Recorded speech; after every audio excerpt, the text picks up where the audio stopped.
Moon Mondays, unleash your feminine power through astrology. I'm Sheridan, your go-to astrology life coach, sharing this week's woman-centered astrology, empowering you to use astrology to realize your potential. This week of October 21st, we begin with the moon in Gemini, moving into Cancer today. Venus is newly into Sagittarius, and the sun is spending her last day in Libra as she enters Scorpio tomorrow, Tuesday. The moon is waning, the moon is waning after the full moon last week. So she's losing light, heading back towards the sun and the next new moon. The moon met with Jupiter early this morning for me, where I am in Colorado, and they're both in Gemini, right? So the sign that implores us to get out of our rigid boxes and play and just like have some fun and lighten up, right? Um, so how does that energy feel to you today? How are you experiencing the Jupiterian amplification of the Gemini moon or vice versa? Later today, the moon will enter Cancer, which traditionalists say the moon rules, right? So I always wonder about that. Planets ruling signs, or even said to be happy in certain signs and unhappy in other signs. Is the moon happier in Cancer than it is in Capricorn? I personally don't use detriments and falls in my astrology practice. I think each planet has a valuable place in every sign, which is only really meant to help us like grow and evolve. So I say, don't worry if you read that the moon is in fall in Scorpio, if you have a Scorpio moon, right? There's no good or bad or right or wrong in divine feminine astrology. You are here to walk your unique path and to grow and learn from it throughout your life, right? That's all good in my book. Even if sometimes you, me, us all go through challenging times, right? We all do. I'm not into traditional astrology that tells you having a planet in a certain sign means you're screwed, right? I don't see how that's helpful at all. You're here for a reason, and I know your soul's got you, right? So, how does the moon moving into Cancer feel for you? Nurturing and unconditional love are major themes of Cancer. So, how do you want to use that energy for you?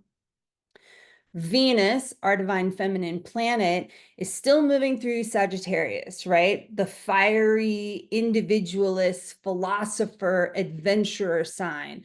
So, how does that feel to you? What are you experiencing? Are you feeling a call to explore more of yourself, your purpose, your truth? Tomorrow, Tuesday, the sun enters Scorpio, and we move towards Samhain, right? That Celtic celebration of Samhain and Halloween next week. They're coming together, right? So first, I can't believe it's almost the end of October. Like, where's October gone? And then the fact that they're right together on Samhain, but we'll talk more about that next week. So the sun, our planet of light, is moving into deep feeling water sign Scorpio. Again, what will you notice? How will you feel with that change? Scorpio invites us inside ourselves. It brings an energy that likes to live in the extremes, right? Scorpio thrives on intensity of feeling and emotions. Scorpio is always seeking the juice, right? The most energy out of life. Interestingly, the sun squares Pluto, the planet of uncovering our true selves through deep feeling, just before it enters Scorpio, as if it's enticing us to take a deep look at our Libra relationships, right? Libra comes before Scorpio, before we shine our sunlight into Scorpio, where we do the deepest feeling growth, right? Often exactly through the pain that our relationships can provide. So I think it's really interesting that we have this connection between the sun and Pluto as the sun is leaving Libra and moving into Scorpio, right? So relationships, deep diving, where do we find that juice in our life, that healing that helps us uncover who we truly are, often through our relationships with family, friends, partners, etc. So on Wednesday, the moon meets with Mars from around midnight until the sun rises. So if you're out late, you can look to see where Mars is, or if you're up early. So this provides an activation of the divine masculine planet, Mars, right? Well, both are in Cancer. So Mars inspires action, movement. This alignment asks, how are you with taking care of yourself before others, is what I would say, right? Cancer is like the mom on the airplane. She has to put on her own oxygen mask first before assisting her kids, because if she goes down, everyone is going down, right? So Cancer often needs to learn that lesson, right? Needs to learn to nurture and take care of herself first. She must learn how to unconditionally love herself before she can bestow that gift on anyone else. The moon and Mars meeting provides a check-in point along these lines, right? How are you doing with putting yourself first out of love for you? Late Wednesday, early Thursday, the moon leaves Cancer and enters Leo, the lioness, who is all about modeling self-love for us, right? So keep leaning into that shared teaching of Cancer and Leo, of taking care of ourselves and loving ourselves first, right? Our cup needs filling before we can offer or share it with others. How does the moon in Leo affect you, right? How are you with self-care and self-love, right? Is that good for you? Is it something you're learning about and trying to get better at? Or is it something that just like triggers the crap out of you, right? All of that's valid. It's just all about our learning and the growth opportunity that all of the planet's movements and the signs provides for us. On Thursday, the Leo moon squares off with the Scorpio sun for the third quarter or the last quarter moon, right? So look for this waning half moon in the sky at sunset. We are in the reflective half of the moon cycle. So evaluating the last few weeks, learning and growing into our next new moon intention for next week. So how has your previous intention gone for you during this moon cycle, right? Have you been able to accomplish it? If not, why? What didn't work for you about it? Is it too big, too ambitious, not actually aligned with what you want, right?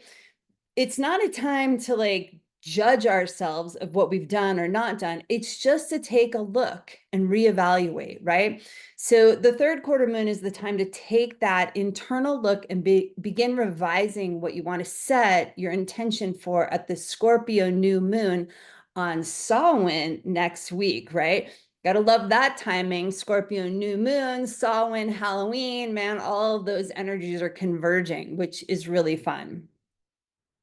We close out this week with the moon entering Virgo, where my personal moon sits. And I always think that's going to be great, right? The moon is returning to my moon sign.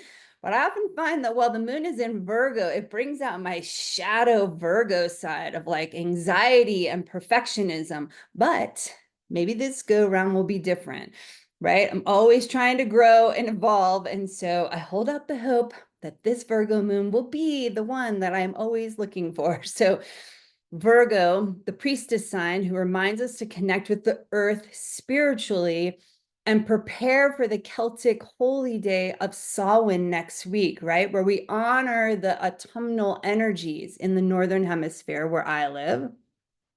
Those of you in the South, you'll be preparing for Beltane and the awakening of spring, right? The energies, but still coming together. See you next Monday to discuss this and more, and look at setting our Scorpio, Halloween, Samhain, new moon intentions.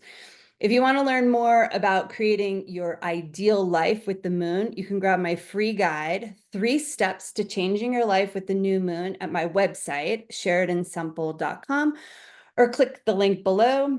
comment, ask me questions, and like below if you feel so inspired. Thanks for watching, and I wish you a feminine, empowered week.